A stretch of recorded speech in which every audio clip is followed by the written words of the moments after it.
नमस्कार, स्वागत है आप सभी का हमारे YouTube चैनल सोशियो की पॉइंट पर।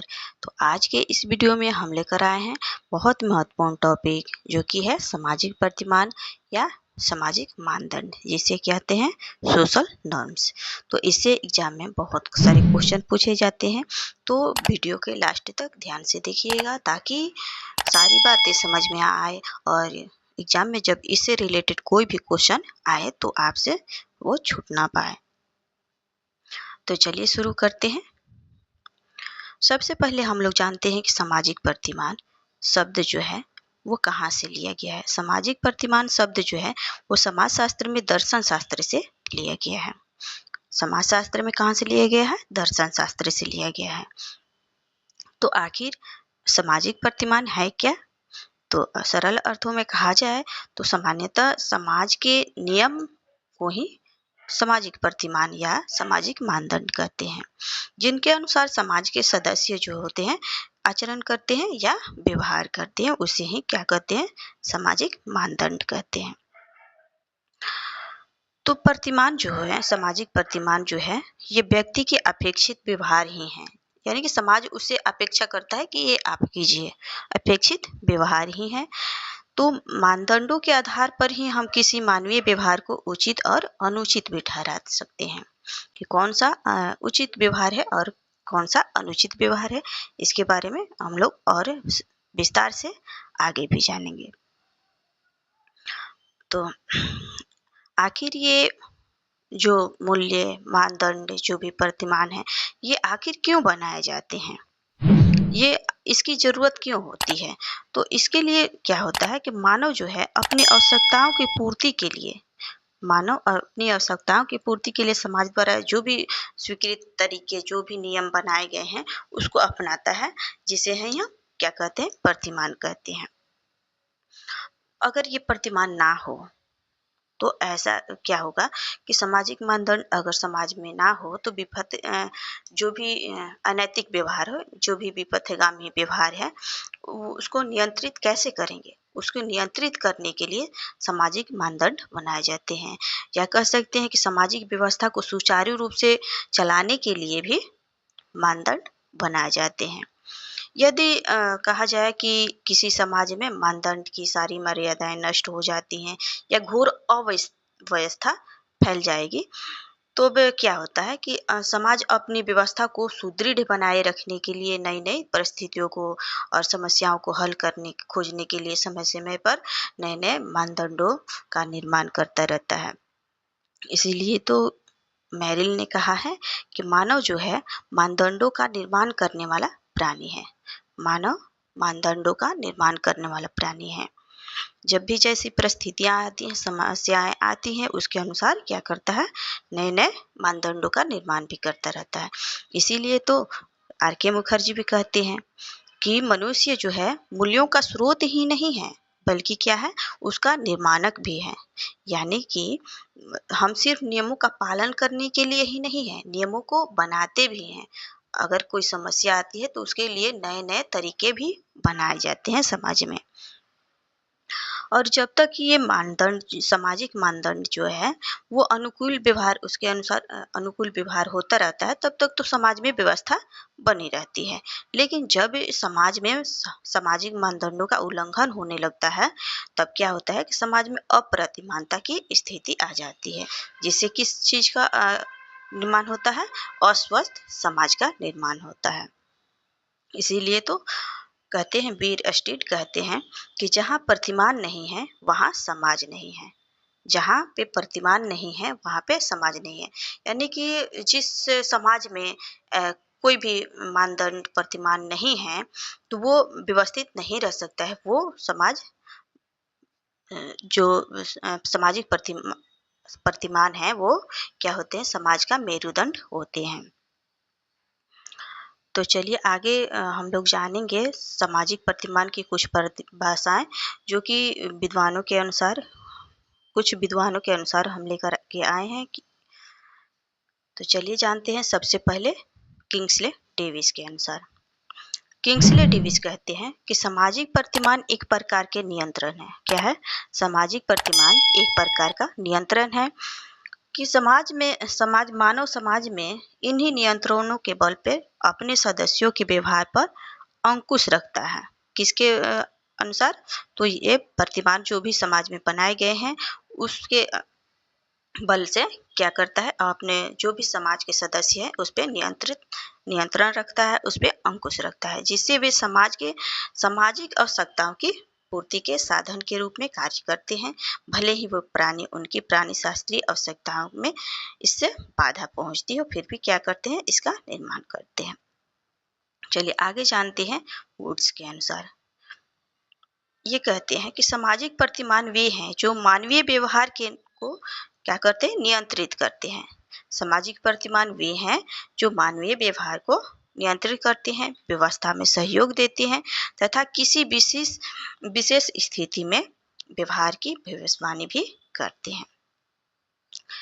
चलिए आगे किम्बल यंग के अनुसार जानते हैं। किम्बल यंग कहते हैं कि सामाजिक प्रतिमान जो है वो समूह की अपेक्षाएं हैं। जो भी समाज में समूह की जो भी किसी व्यक्ति से अपेक्षाएं होती है वही तो है प्रतिमान।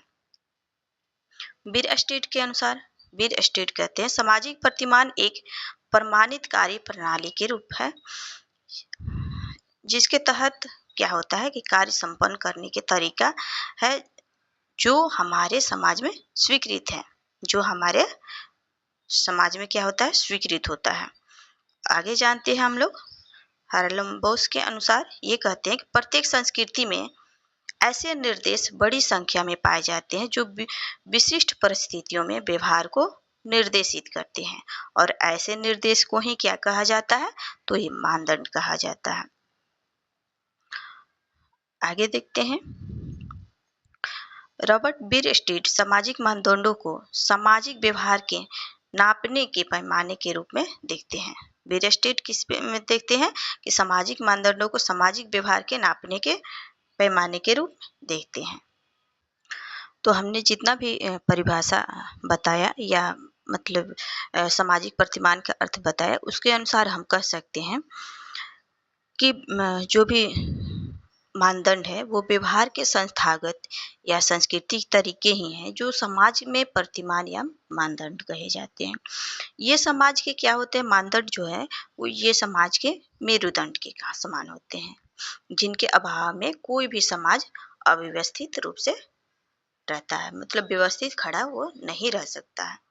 अगर सबसे सरल अर्थों में कहा जाए तो कह सकते हैं कि समाज में आचरण के जो भी नियम हैं वही प्रतिमान है। ठीक है, तो चलिए इतना समझ लिए आप सब। तो अब इसकी विशेषताएं जान लेते हैं जिससे और भी अच्छे से आप सामाजिक प्रतिमानों को समझ पाएंगे। तो देखते हैं सामाजिक प्रतिमान की विशेषताएं। सामाजिक नियम जो है जिनका पालन करने की अपेक्षा की जाती है इस समाज के सभी सदस्यों से की जाती है।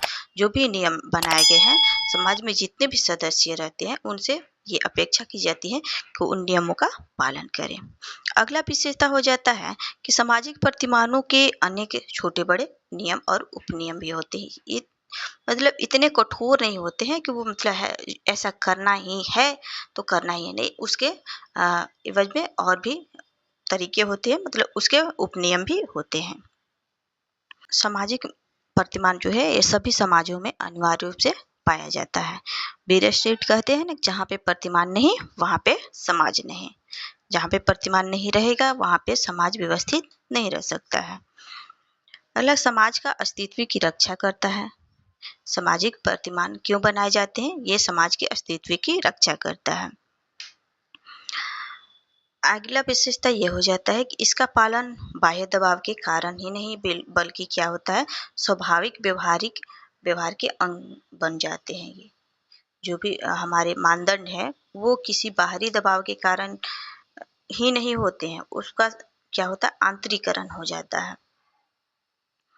आगे देखते हैं ये मानव के पथ प्रदर्शक होते हैं। जो भी मानदंड बनाए गए हैं, जो भी प्रतिमान बनाए गए हैं वो क्या होते हैं, मानव के पथ प्रदर्शक होते हैं।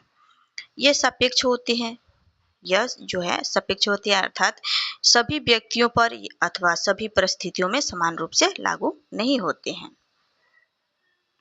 अगला विशेषता ये हो जाता है कि नैतिक कर्तव्य की भावना से संबंधित होते हैं ये, और इसका विकल्प भी होता है, यानी कि इसके मतलब एक ही नियम नहीं होते, उसके उपनियम भी होते हैं।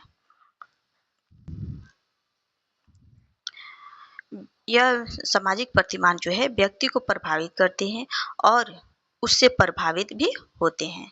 कहा जाता है ना कि मानव जो है प्रतिमानों का को बनाता सिर्फ मानता ही नहीं, बनाता भी है। और ये लिखित और अलिखित दोनों प्रकार के होते हैं। कुछ प्रतिमान लिखित होते हैं और कुछ बहुत क्या होते हैं, अलिखित भी होते हैं। यह सामाजिक उपयोगिता और आवश्यकताओं से संबंधित होता है। और अगला ये है कि सामाजिक प्रतिमान जो है सामाजिक नियंत्रण के वे साधन है जो मानवीय व्यवहारों को नियंत्रित और व्यवस्थित करते हैं। तो अब आगे हम लोग जानेंगे मानदंडों का वर्गीकरण। इतना आप सभी को समझ में आ गया है कि इसकी विशेषताएं, इसकी परिभाषाएं आपको समझ में आ गई होंगी, मुझे आशा है। तो चलिए अब हम जानते हैं मानदंडों के वर्गीकरण के बारे में। तो बहुत सारे विद्वानों ने अपने अपने अनुसार जो है इसको वर्गीकृत किया है, जहाँ पे मैंने कुछ विद्वानों के को ही रखा है। तो सबसे पहले हम लोग जानेंगे बीयरस्टेड के अनुसार। बीयरस्टेड ने सामाजिक प्रतिमानों को क्या लोगों पर लागू होने के आधार पर, लोगों के लागू होने पर के आधार पर इसे दो भागों में बांटा है। कौन कौन सा? तो एक सामुदायिक प्रतिमान और एक संघात्मक प्रतिमान। तो सामुदायिक प्रतिमान क्या होता है? सामुदायिक प्रतिमान ये होता है कि जिन प्रतिमानों का संबंध संपूर्ण समाज या समुदाय से होता है उन्हें ही क्या कहते हैं? सामुदायिक प्रतिमान कहते हैं। जैसे कि अभिवादन करना, जैसे अभिवादन करना, ये क्या संपूर्ण समाज में क्या है? ये लागू है। वस्त्र पहनना, सभी को वस्त्र पहनना है। तो अब जानते हैं संघात्मक प्रतिमान के बारे में। वही संघात्मक प्रतिमान क्या होता है कि जिन प्रतिमानों का संबंध किसी समूह विशेष से होता है, पूरे समाज या पूरे समुदाय से नहीं होकर के समूह विशेष से होता है, उन्हें ही संघात्मक प्रतिमान कहते हैं। जैसे कह सकते हैं कि शिक्षक को अच्छी तरह से पढ़ाना आना चाहिए, शिक्षक को अच्छी तरह से पढ़ाना आना चाहिए। यह केवल शिक्षकों तक ही सीमित है। ये बात जो है सिर्फ शिक्षकों के लिए ही कही गई है कि शिक्षक को अच्छी तरह से पढ़ाना आना चाहिए। इसी तरह छात्रों के लिए भी कहा गया है कि परीक्षा में नकल नहीं करना चाहिए। यह किस तक सीमित है? तो ये सिर्फ छात्रों तक ही सीमित है कि परीक्षा में क्या करना है? चोरी नहीं करना है। तो चलिए आगे जानते हैं। बीयरस्टेड ने मानदंडों को 14 भागों में बांटा हुआ है, लेकिन सभी प्रकार के प्रतिमानों को उन्होंने 3 श्रेणियों में ही रखा है। तो 14 प्रकार आपको बता दे रहे हैं। इसमें उन्होंने रखा था नियम, नियमन, अधिनियम, कानून, लोकाचार, लोकरीति, परंपरा, समारोह, कर्मकांड, शिष्टाचार, प्रथा, संस्कार, फैशन और निषेध। ये 14 प्रकार के इन्होंने मानदंड बताए हैं, लेकिन सबको इन्होंने क्या 3 श्रेणियों में ही रखा है। कौन कौन सा श्रेणी? तो ये हो जाता है जनरीतियाँ, रूढ़ियाँ और कानून। ये 3 श्रेणियों में ही इन्होंने इसे रखा है। तो आगे भी वर्गीकरण देखिए, प्रोफेसर किंग्सले डेविस के अनुसार सामाजिक प्रतिमानों का वर्गीकरण इस प्रकार है। इन्होंने 8 प्रकार के वर्गीकरण किया है, जिसमें है जनरीतियाँ, रूढ़ियाँ, कानून, संस्थाएं, नैतिक व धर्म, नैतिकता एवं धर्म, परिपाटियाँ, शिष्टाचार, फैशन एवं धोन। इसी प्रकार टॉनेज भी प्रतिमानों को 3 भाग में बांटते हैं: आदर्श, कानून और सदाचार। जॉनसन ने भी 2 प्रकार के प्रतिमानों की चर्चा की है। एक तो संबंधात्मक प्रतिमान, जिसमें लोकरीतियाँ, जनरीतियाँ आ जाते हैं, और एक नियमनात्मक प्रतिमान, जिसमें कानून वगैरह आ जाते हैं। तो इसके अलावा भी सामाजिक प्रतिमानों को अन्य कई भागों में, जैसे कि औपचारिक प्रतिमान, अनौपचारिक प्रतिमान, सकारात्मक प्रतिमान या नकारात्मक प्रतिमान, निर्देशात्मक निषेधात्मक, लिखित, अलिखित आदि रूपों में वर्गीकृत किया गया है। अगर इन सब पे थोड़ी सी चर्चा की जाए तो कह सकते हैं कि औपचारिक जो है वो औपचारिक प्रतिमान, जैसे कानून, ये सब औपचारिक हैं, लेकिन जनरीतियाँ, प्रथाएं, रूढ़ियाँ, ये सब क्या होती हैं, अनौपचारिक होती हैं। वहीं सकारात्मक प्रतिमान या नकारात्मक प्रतिमान, तो सकारात्मक प्रतिमान ये हो जाता है कि जिन कार्यों को करने के लिए कहा जाता है, जैसे कि कहा जाता है कि ये चीज़ आप कीजिए, जैसे सदा सत्य बोलिए, ये सकारात्मक चीज़ें हैं, इसे सकारात्मक प्रतिमान कहते हैं। और जिन व्यवहार को करने के लिए मनाही की जाती है उसे नकारात्मक प्रतिमान कहते हैं। जैसे चोरी नहीं करनी चाहिए, चोरी नहीं करनी चाहिए, ये क्या हो गया, नकारात्मक प्रतिमान। और सदा सत्य बोलो, ये क्या हो गया, सकारात्मक प्रतिमान। उसी तरह निर्देशात्मक और निषेधात्मक, निषेध बस शब्दों का ही खेल है, इधर उधर नहीं तो सब एक ही चीजें हैं, ठीक है। तो कहे कि निर्देशात्मक, निर्देशात्मक क्या होता है कि जिन मानदंड को करने के लिए आचरण, जिससे हमारा जो आचरण है निर्देशित होता है, उसे ही निर्देशात्मक कहते हैं। जिन मानदंडों से हमारा आचरण निर्देशित होता है उसे ही क्या कहते हैं, निर्देशात्मक मानदंड कहते हैं। और जो मानदंड हमें किसी आचरण को करने की इजाज़त नहीं देता है उसे ही क्या कहते हैं, निषेधात्मक कहते हैं। जैसे कि अपनी जाति से बाहर शादी नहीं करना है, ये क्या हो गया, निषेधात्मक मानदंड कहते हैं। इसी तरह सकारात्मक और नकारात्मक तो बता ही दिए। इसी तरह अगर लिखित और लिखित कहा जाए तो लिखित में कानून आ जाएगा, और कुछ मानदंड जो ऐसे हैं जो अलिखित हैं, जैसे कि जो प्रथाएं हैं, हमारी रूढ़ियाँ हैं, जनरीतियाँ हैं, ये सब क्या हो जाती हैं, ये अलिखित प्रतिमान में आते हैं। तो चलिए अब थोड़ा सा विस्तार से और जान लेते हैं। कुछ और भी प्रतिमान हैं जो कि इस प्रकार है। एक होता है निर्धारित प्रतिमान। निर्धारित प्रतिमान, ये निर्धारित प्रतिमान क्या होता है कि समाज द्वारा जिस रूप के व्यवहार की अपेक्षा की जाती है उसे ही निर्धारित प्रतिमान कहते हैं। जैसे कि कह सकते हैं कि बाईं ओर चलना चाहिए, सड़क के बाईं ओर चलना चाहिए, ये क्या है, निर्धारित। जिसे हम लोग कह सकते हैं, जिसे सकारात्मक कह सकते हैं, निर्देशात्मक कह सकते हैं, या निर्धारित प्रतिमान कह सकते हैं। पुत्र को पिता की और छात्र को गुरु की आज्ञा का पालन करना चाहिए, ये भी क्या है, निर्धारित प्रतिमान है। अब क्या आ जाता है, अगला अगला आ जाता है अधिमान्य प्रतिमान। अधिमान्य प्रतिमान क्या होता है कि इसमें विकल्प होता है, इसमें विकल्प होता है तथा एक की तुलना में दूसरे को अच्छा माना जाता है। जैसे कि माता पिता को ये चाहिए कि अपने बच्चों को अच्छी शिक्षा दिलवाएं।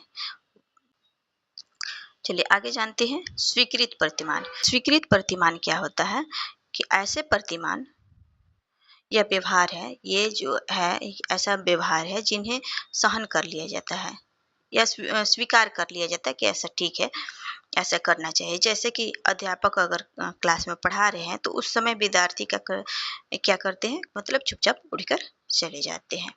इशारा इशारा में हो जाता है, वो अध्यापक पढ़ाते रहते हैं और हाँ भाई जाओ, ठीक है, ऐसे बोल देना, बाहर आ जाना।